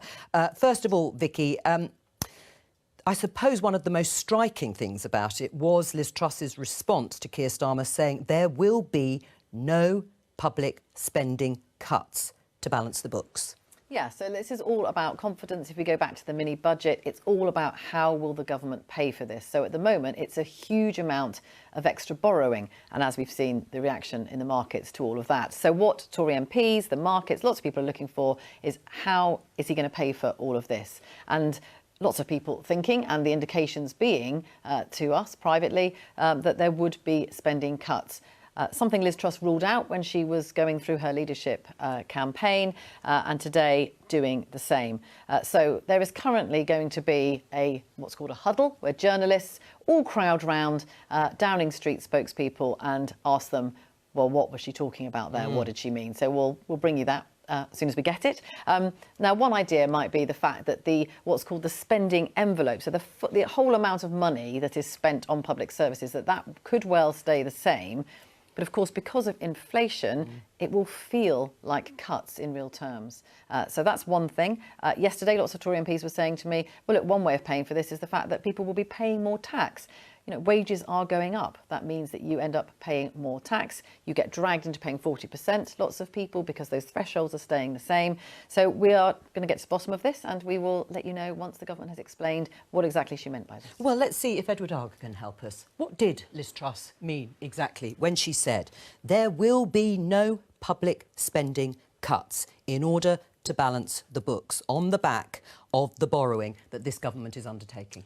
Well, I think she was pretty clear in what she said there, but I think, and you would expect me to say this, Joe, I'm not going to preempt the Chancellor on the 31st of October when he sets out his medium-term approach, which will set out in detail how he's going to approach this. But you've got a clear commitment there from the Prime Minister in what she said. Yes. But I think, and I know it will disappoint you, I think we'll have to wait until the 31st of October to get the detail from the Chancellor. I'm not going to preempt him on that. Right. Well, you say you don't want to preempt what's going to happen on October the 31st. But what I'm asking you is, what does she mean there will be no cuts to public expenditure? Let me just show you this from Paul Johnson at the Institute for Fiscal Studies. Try as hard as we can. Given plausible forecasts, we cannot see how to get public finances on a sustainable path without big, painful spending cuts or a reversal of £43 billion worth of tax cuts just announced. The Chancellor has a big job to reassure markets. His mini-budget spooked so badly. So I ask you again, what does she mean there'll be no spending cuts to public expenditure? Well, I'm afraid, Joe, I'll say to you the same thing. I mean, Vicky set out earlier some of the factors at play here. Prime Minister made a clear commitment there. But the key to affording our public services in the future, our key to balancing the books, our key to supporting people, as we're doing with energy bills, with energy costs, is driving that growth. You'll see more detail around the specifics of how this works on the 31st of October.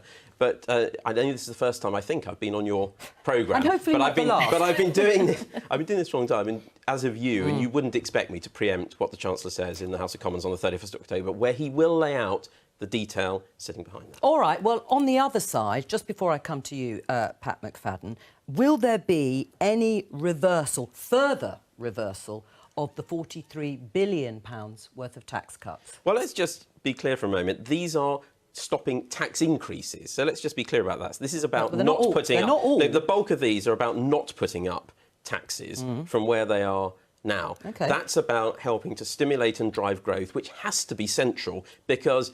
to use the analogy the Prime Minister used, you've got to have a bigger pie if you're going to fund public services and fund this. So you've got to have that growth to deliver those revenues. Yeah, and we'll come to the issue of growth in just a moment. You must be reassured, no cuts to public spending departments. So there'll be no cuts to education, no cuts to health. We know that defence spending is ring-fenced, if you like, protected, because the government has pledged to actually increase spending to 3% of GDP. Presumably, that's a relief. I don't think this situation is sustainable, particularly after watching Prime Minister's questions today, because the government's got themselves in a real hole here. We've seen all the market chaos. I don't need to set it all out for you. It's all there. And if we take the Prime Minister at her word today, where the word was absolutely, that's the key word that we'll come back to her time and time again now when asked by Keir Starmer, then the only route that they have to restore some kind of market stability, economic credibility, is to revisit the mini-budget of the 23rd of September. So if she is genuinely, if we're to take her at her word today, that's surely where they're going to have to go. And do you accept that? And that's what I'm trying to get to, because we already know, Edward, that department staff have been asked to go line by line through that mini-budget to see what can be changed, modified, tweaked or reversed. Well, that's also about efficiency. You'd expect people to get the best value for taxpayers' money. When I was in the Department of Health for 3 years, regularly, routinely in the year, even with no specific mandate or need to do so, I would go through the spreadsheets, I'd go through the budget, because you'd expect me to do that to see that we were spending money well. Right. I mean, you will also need to balance the books if you are to win the next election, and you will need to set out those plans. I've had 2 of your colleagues sat in that chair over the last 2 days admitting that there would have to be tax rises, that you would have to go into the election broadly committing to tax rises to balance the books. Well, look, what you've got to do in the run-up to an election is see what situation you're going to inherit. And right now, particularly after Prime Minister's questions, it is more questionable than ever what we'll inherit, because I don't believe now, having listened to Prime Minister's questions, that the shelf life of that September 23rd fiscal event is very long. And I think it has changed what we should... do it for you? I think it has changed what we should expect from this October 31st fiscal event, which has been announced, if it lasts until October the 31st.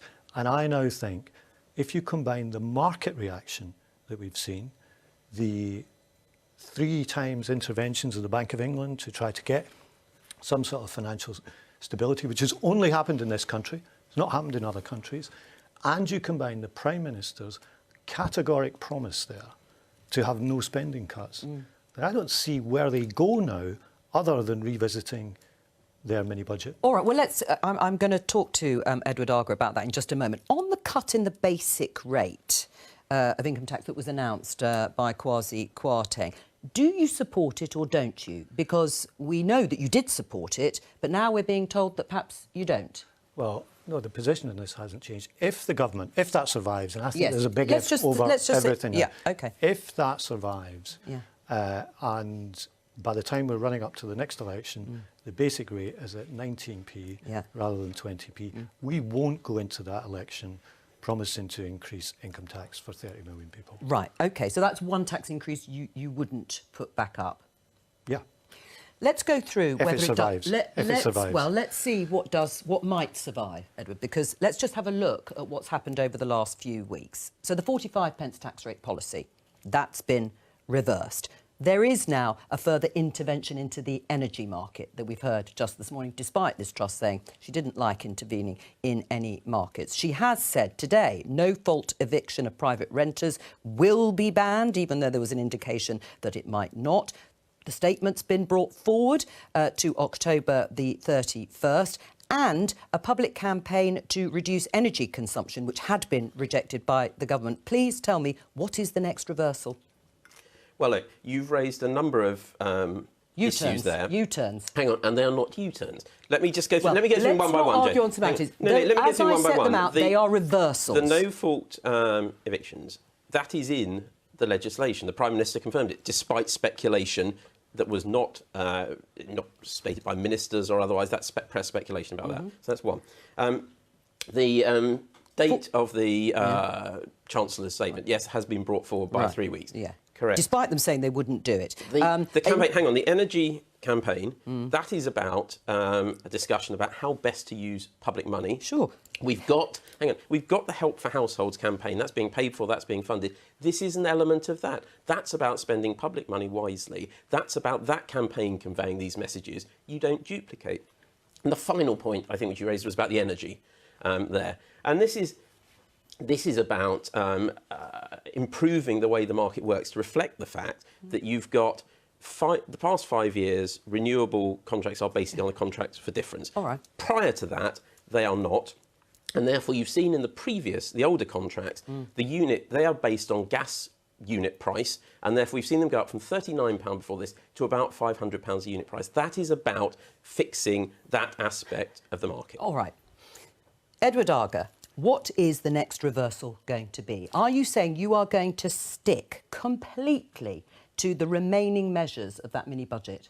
Yeah, you've seen the Prime Minister has been very clear. This is a package of measures which is designed to reverse the proposed tax increases and drive the growth that is absolutely essential. And what we've seen from the opposition is no plan.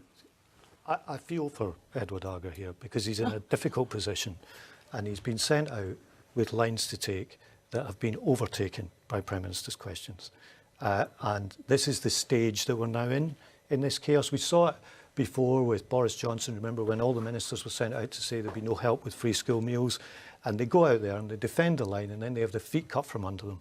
And I can feel that happening with Edward and other ministers right now, because after Prime Minister's questions today, with a categoric assurance from the Prime Minister that there'll be no cuts to public spending, with the lack of market confidence you have in the economic mismanagement that we've seen from the Chancellor and the Prime Minister, they have nowhere else to go except to revisit the economic mistakes that caused this in the first place. Edward Argar, Laura Farris, Conservative MP, she was sitting there not long ago, said she would be open to the idea of postponing the cut in the basic rate of income tax by a year. Do you think that could be considered?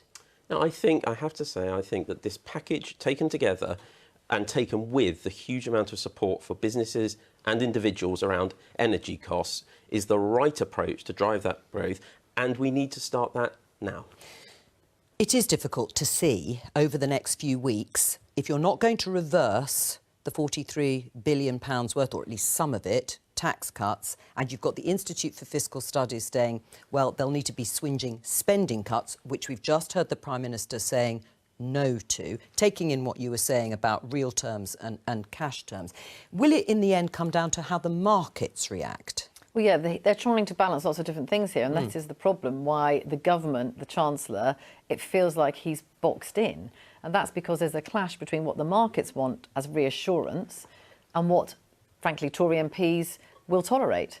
And you saw a bit of it yesterday, didn't you? You have a couple of Tory MPs getting up and saying, well, I really hope it's not going to affect infrastructure in my constituency in the north of England. And another one saying, well, I really hope it's not going to affect the level of benefits rising in line with inflation.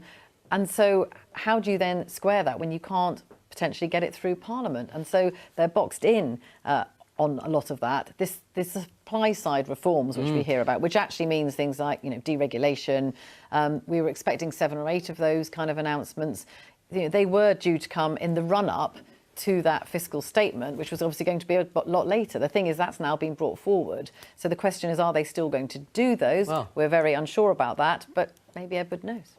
Well, you will have heard Jacob Rees-Mogg, the Business Secretary, doing the morning media round this morning, talking about the work he is doing on deregulation, on scrapping unnecessary regulations. But he also made the point, crucially on that this isn't about a sort of big bang moment when a whole swathe in one go gets swept away. One by one, you go through the regulations, you see what's needed and you see what isn't. And are they going to happen next week? Are we going to see some of this next week? You've seen this morning Jacob setting out the approach to that, and I'm sure he will make further announcements on that in due course. He's working on our future. But don't the OBR, don't the OBR need to know what those are in order to run the numbers to say whether this adds up? Because presumably the point of those deregulation moves are to increase growth. So that has got to be all part of the whole plan. The point he made, though, is this is an iterative process. It's not in one go, here is a huge package. There is a process, and he runs through regulation after regulation, which I think he set out on the Today programme this morning. Right, but that does run contrary to what we were told, which was there was going to be a big bang moment. There was going to be something called Operation Rolling Thunder. We were going to have one after the other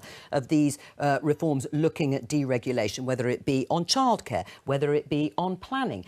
And are you saying now that these things are not going to happen next week? No, I'm saying a huge amount of work is being done on all of these issues about how we can get business to work more effectively and more efficiently. But equally, alongside that, We want to do it in a way that allows local communities and others to reflect their views and have that reflected in consideration. I think that's the right approach. Well, thinking of people reflecting local views, I mean, are you part of the problem, the anti-growth coalition that Liz Truss talked about in her conference speech? Because one of the supply-side reforms that we talk about is deregulating, is looking at things like planning. And that will be important if you're going to build loads of new houses, except you yourself have, to some extent, intervened locally by saying that although you understand, you say in this letter here, you understand the requirement for a 5-year housing supply, it doesn't mean that I can't object to an application where significant negative impact on the surrounding area would result. You're part of the problem. No, if you read that very carefully, you'll see I highlight the need for more houses of the right size in the right place. And then reject it. In the right place, but also to reflect my constituents' views. One of the big challenges we've got in my constituency is we are having to take a huge number of houses because the Labour Mayor of Leicester is failing to meet his need. He won't build the houses and he's asking them to be parcelled out to other areas who are meeting their local need. And that's what the local plan is for. But we've got to work and hundreds together of Conservative to do MPs this. could have sets of special circumstances, which means that those reforms that Liz Truss says you need to get growth can't happen. But hang on, there's 2 points here. Firstly, this is about us working together locally and not carrying the can for the failing Mayor of Leicester in our areas when we are delivering houses. And in my community, and my communities accept new houses. We've built thousands of new houses over many years. This is about a challenge posed by an authority which is just not delivering. The second bit about this is about, and talk about investment zones, for example. They are very specific areas. You'll hear more details from the local government sector on how they'll work. But it is not about saying local communities won't have a say or be able to reflect their views. Do you have sympathy with that? Well, I think these planning things always throw up this kind of contradiction. Yeah, for all MPs. For all MPs. And, you know, there've been sort of plenty of Tories campaigning in the West Midlands against house building here, there and everywhere. But look, I think there's a bigger difference here. Growth is the right question, but there's a big difference between the parties. The concept of growth at the heart of this mini-budget was that you get it by borrowing money from my constituents in Wolverhampton South East to give a tax cut to people earning over £150,000. Yeah, but that's gone now. That's not, that part's gone. But that was the philosophy at the heart of it. The real difference over growth is, do you do it just by unleashing the animal spirits at the top, or do you have an inclusive view of growth where you try to harness the talents, the energy, the skills of the whole country? What does that really mean, though, Pat McFadden? Because actually you would inherit £100 billion worth of borrowing too. You agreed to a lot of what you call the kamikaze budget. We've already discussed it, the cut in the basic rate of income tax. You never wanted national insurance contributions to go up. They were big parts of Kwasi Kwarteng's budget. You yourself cannot set out how you would get that growth either, not specifically. Well, look, there's several elements to our thing. We want to have a big role in the green transition, which that's will be a lot of £28 billion a year. That would add to your borrowing. The country. You've got to do far more on education and skills. We want to reform business rates because they're an analogue tax for a digital age. We want to do far more to support entrepreneurship. The point is, do you get growth through the talents of the whole country, or do you get growth just through this idea that if you cut the taxes of those who are already wealthy, that will bring it? It's a big difference between the parties now, and it will continue to be one in the run-up to the election. Edward Argar, does the government take responsibility for the current market turmoil? Well, there are a number of factors at play in the markets. And again, you will have heard the Business Secretary this morning talking about a range of factors here. Blaming the Bank of England governor. No, that's not what he did. What he did say was he highlighted quite rightly that monetary policy is a matter for the Independent Bank of England and interest rates and similar, and it would be wrong for a government minister to offer a running commentary on that. I have to say, credit to Pat and his party for the independence of the Bank of England. I think that is right, and that is reflected here, that the governor of the Bank of England and the Bank of England independently set those interest rates and respond to pressures such as inflation. You've then got some other factors, and I will give way to Pat in a minute. Just one other factor I wanted to make, if I could, point I wanted to make as well, which is when we look at things, for example, like the currency markets and the relationship with the dollar, it's important we look at a number of factors there. For example, the Fed put its interest rates up the day before the mini-budget, and that will have been a key factor in where that how that But affected the mini budget market. made it worse. That's the point. It's not, I'm not saying that that was the only reason. Of course, interest rates were already going up, but lots of people, including many of your colleagues, say that the mini budget made the situation worse. But what we're seeing is a number of global factors, and it's very difficult to disaggregate any one of those. And the second point I would make is you saw the August figure, 0.3%. Loss of growth, the economy shrank by 0.3%. And that showed that's a good reason why we needed to do this, why we needed to stimulate the growth rather than continue down that path. Well, except we were just hearing that the chief economist at the Bank of England has said the mini-budget did contribute, as Vicky said, to inflationary pressures. But that is all we have time for. I will be back tomorrow. Thank you very much to my guests. We're back with Politics Live at 12:15 here on BBC Two and on the BBC iPlayer. And we'll just have a very good afternoon. Bye-bye.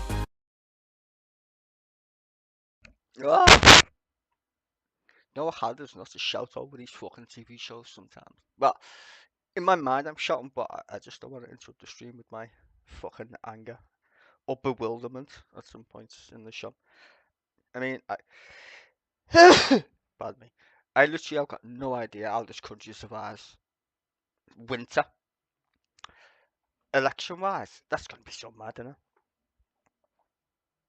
Next month, this month, what?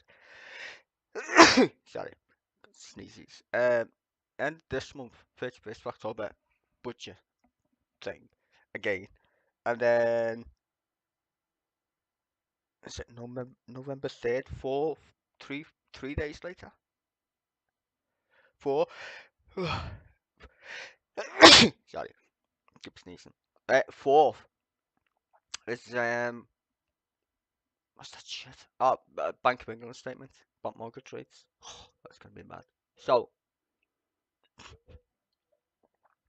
Bank of England and the Chancellor within like 4 days, we should, depending on what he says, might tank the markets. I mean, they've already tanked the pound anyway. It doesn't fucking matter, does it? We're done. Liz Truss is a muppet. I should make a comedy thing about like her responses. She just keeps going like a robot. It's mad. Growth. I think like one of her advisors just keeps saying the word growth. If you say it long enough, people believe you. Just keep saying it. Keep saying the word growth. It's fucking mad. Like I found it crazy when she met the Queen. The Queen died. I was like, that's not a good omen, that. I'm just saying. Like, I've seen a ghost. You know what I mean? I'm not saying seeing a ghost was an omen. Don't even have to believe me. But she seen the Queen. The Queen died. I was like, that's not good. And then she makes a budget. I mean, let's remember here, people. The country was in mourning for the Queen, right? The economy was ticking along fine, chugging along. Nobody changed any rules of the game, right? Apart from the energy thing, which, to be fair, should have been dealt with fucking months ago, in like March or whatever. But anywho, so the only real thing was the energy thing, cost of living crisis. And to be fair, Rishi Sunak kind of dealt with that until he said, well, we'll see, and then we'll target it, because he already had the system set up for universal credit, right? He's already got all these systems set up for furlough from the COVID shit. So then he knows what he's doing. It's not like me to agree with a Tory, but Rishi's got like some experience going, yeah, this is mad. We'll do it this way, right? And to be fair, as much as Boris fucked COVID, the Chancellor did give people cash or whatever, right? That's you can't deny that. Anywho, enter Liz Truss, hold my beer. Oh, she's gone full fucking Tory, and I think she must have thought she was fucking Margaret Thatcher all of a sudden. The world's normal, but let's cut taxes for the rich. The thing is, it's not so much the tax cuts that are the problem. They're not. We live in a capitalistic world, right? Tax cuts tend to be good for business, because business don't like paying tax, but they then get to spend more money, making more money, whatever. But, point being is, she has gone full Tory Thatcher when we've got inflation. which is high at the moment. So the Bank of England is trying to not make inflation worse by interest rates, because that's the only mechanism you have, really, technically speaking. And then the government's going, oh no, we're going to give you loads of money, and at the same time, we're going to borrow it. And the bank's gone, what? What are you doing? You can't do that at the same, not now. You couldn't have passed with inflation at probably nominal rates. Not now. Even the markets are like, are you fucking dumb? Are you really stupid at this point? You're going to give tax breaks to the rich? Yep. Because trickle-down economics works. No, you need to spend money. The problem is the governments, developing countries, this is the problem, right, with the world economy, in a nutshell. It's going to be brutally honest here. The West isn't spending money. I.e., there's no debt. Like, everyone's run out of debt. Everyone's got so much interest on their debts that they can't be in debt no more. Can't, like countries. Basically, that's the gist. So, all the developing countries can't afford their payments to the rich countries, and the rich countries are trying to pay their payments that they owe to each other. So it's a big jekyll of debt at the moment. And most of the big countries rely on cheap imports. Just say. But if the cheapo countries ain't growing, then the rich ain't growing. So it's like a death spiral. You're basically in stagnation. Minus stagnation or negative stagnation produced by debt. Like, everyone's paying everybody's debt, but we don't know who we're paying it to, kind of thing. It's a bit insane. In fact, it's very insane. But fuck knows anyway. Back tomorrow. Put a little right at the end. And fuck the Tories because of shit. There you go. Hail Keith Starmer.